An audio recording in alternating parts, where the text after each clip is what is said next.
My country has a social cancer that should be exposed to all Filipinos. And to this end, I intend to record your condition faithfully without prejudice. I shall lift the shroud that covers the letter, sacrificing everything to truth, even vanity itself for us your son. I am confused of my own defects and weaknesses. The book contains certain revelations so scandalous that no one dares to touch them. I have attempted what others refuse to undertake. I tried to correct the slander, which for centuries has been contributed to our nation.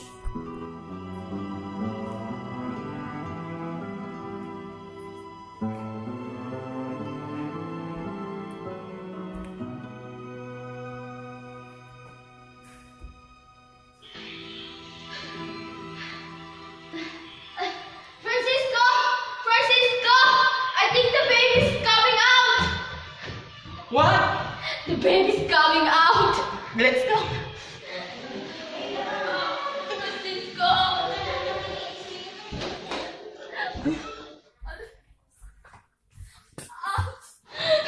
Faster, Francisco! Go faster!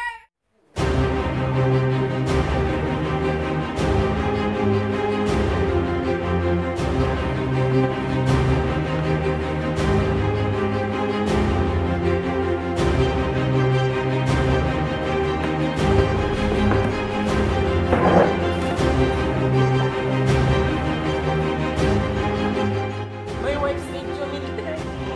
Why? She's giving birth.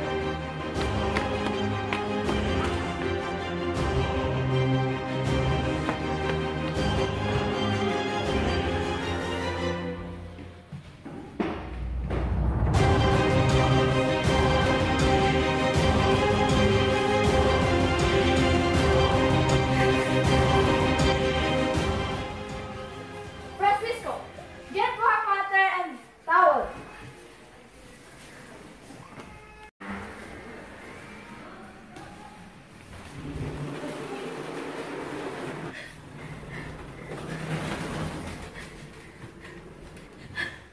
Push! One more time.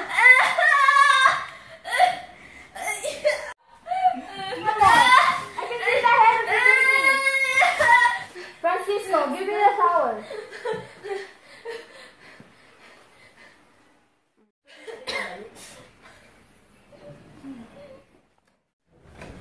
It's a boy. Here's your baby. Today, I'm going to tell you a story. It's about the story of a moth who was lured into the flames.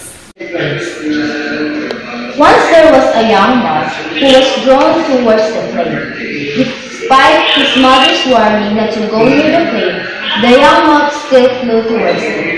He found the light so beautiful that he refused to listen to his mother. He flew near each time, encircling the flame, approaching to its light until his wings caught fire, and then he fell to his death. Pepe, do you understand the story about the moth? He should have stunned the light in order to avoid them.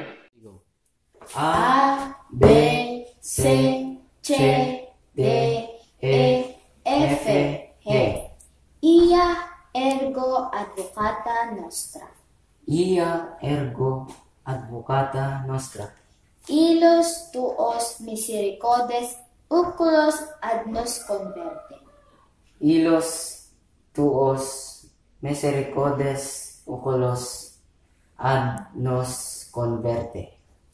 Et lesum benedictum fructus ventris tui. Et lesum benedictum fructus ventris tui. Nobis post hoc exilium ostende. Nobis post hoc exilium ostende.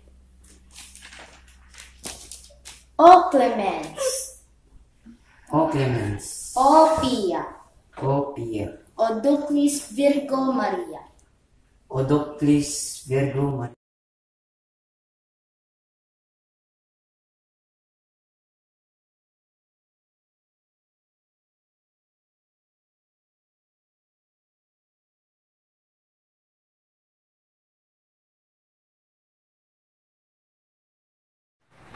Pepe?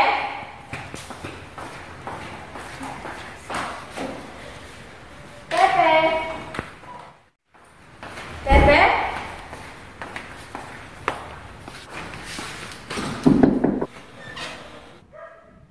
Did you see Pepe? No, Nanay Mildred. Okay, come with me and let's find him. Okay.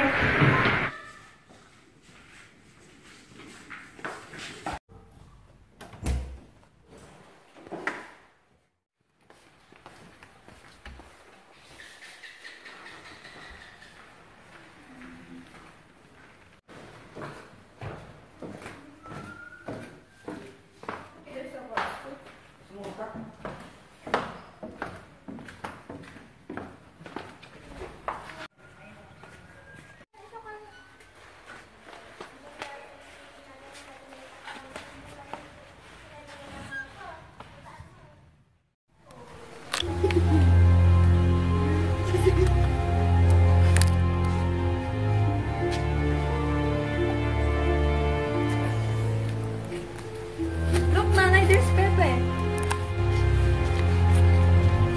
Pepe, Oh, Nanay Mildred, Ate Maria. you are here again. You're so hard-headed, Pepe. That's why you always get scolded by Nanay Mildred. Nanay Mildred, Ate Maria. Someday, you will see my monument.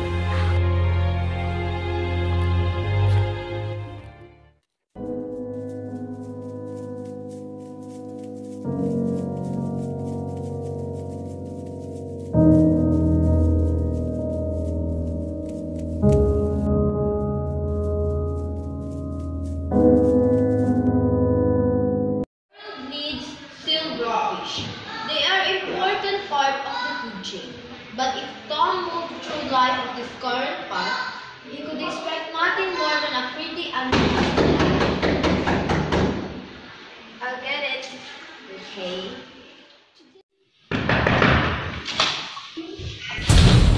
Wait, June. Sometimes. No, wait, please. You're overthinking as much as I. No, don't go. Stop. What's happening? No. No. Why?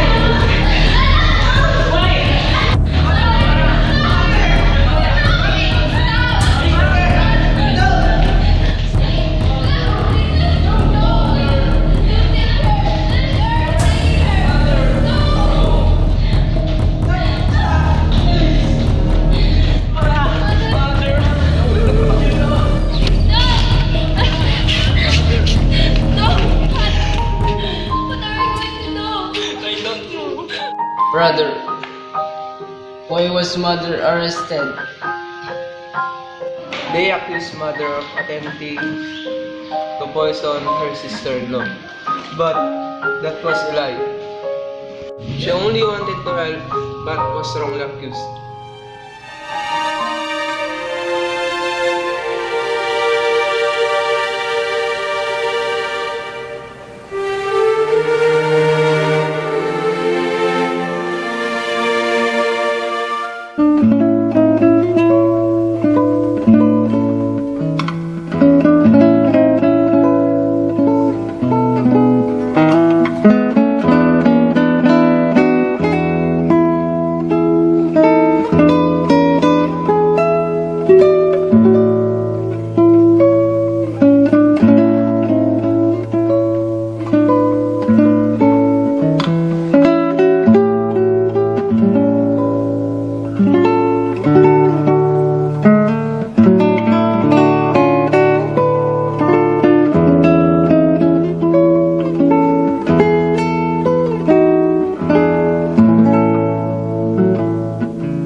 Believe me, Pepe, your mother had a problem in her eyes.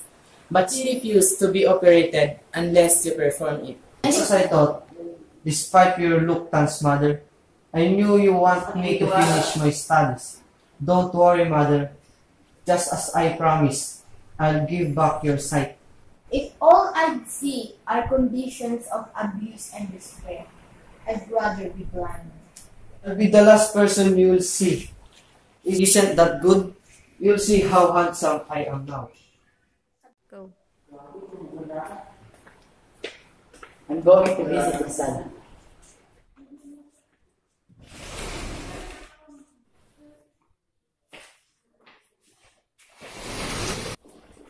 Señor Luis Tabiel de Andrade, your abogado. El gusto es mío, José Rizal. I know. Muchas gracias. Entos mi vidas, esta entos malos. I should warn you, I know a little bit about the law. Don't worry, I have a very little faith in the law. They asked me to choose from a list of names. I choose yours. Why? It was familiar. Jose Tabiel is my brother. See you tomorrow in the court. Goodbye.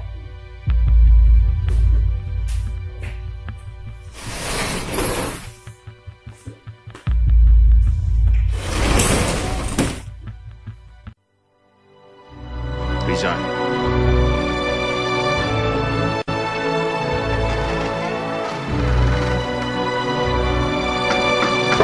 Jose, Rizal!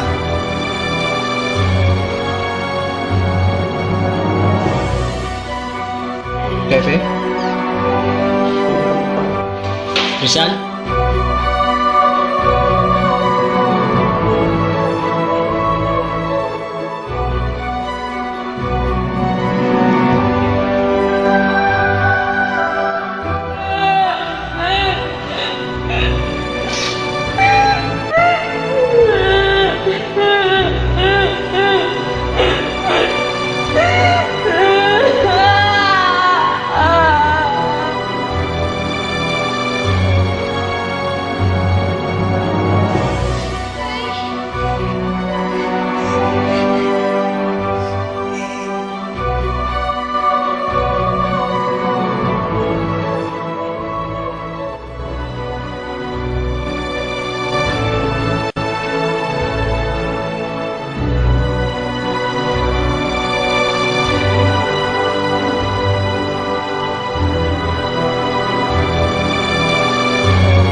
Suma to mess! Break!